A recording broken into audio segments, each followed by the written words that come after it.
I'm Mark McAllister, and this week on City News, Breakfast Television, 660 News, and Maclean's, we're launching a special project exploring the topic of hatred and shining a spotlight on those who are fighting against it.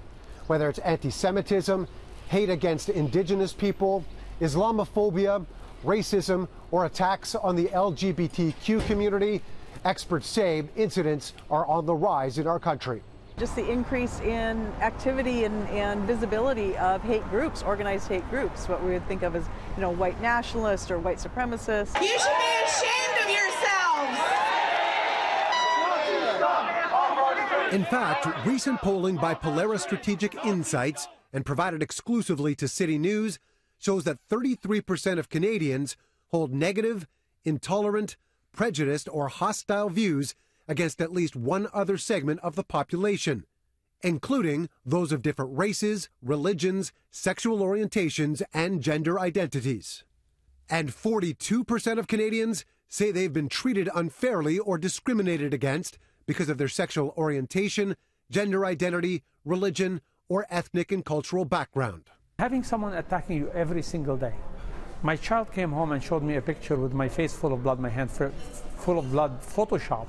Moments that will haunt Mohammed Faki forever. His family caught in the center of hateful Islamophobic acts, including being chased down at a mall in Mississauga. I'll never forget the way my son Adam, 4 years old, I had him close to my heart, he was shaking.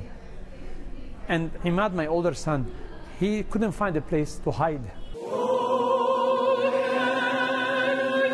Faki moved to Canada 20 years ago after fleeing civil war in Lebanon and has since become a successful businessman, owner of a chain of Middle Eastern restaurants.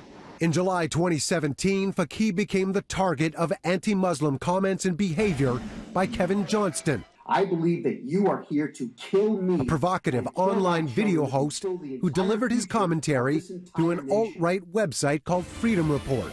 He made several videos claiming Faki was an economic terrorist and that he was funding terrorist groups with his businesses. How did you feel about all of this when it started? Well, I was lost. I didn't know what to do. I've never been subject to something like this. And I was thinking, cannot be happening to me. There's a range of potential things that people who are perceived to be Muslim can go through in terms of racist things that happen in Canada. According to StatsCan, anti-Muslim activity increased in Canada by 150% in 2017. The peak of which was the Quebec City Mosque, where 6 people were killed and 19 others injured. Multiple anti-immigration protests turned violent in Toronto.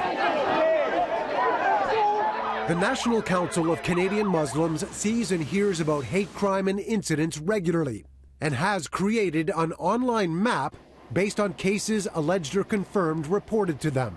It's very disturbing. You wake up in the morning and you hear about some poor person being beaten up on their way to the mosque. And that's obviously, it's sad, it's concerning. For Faki, fighting back meant taking Johnston to court for libel and winning.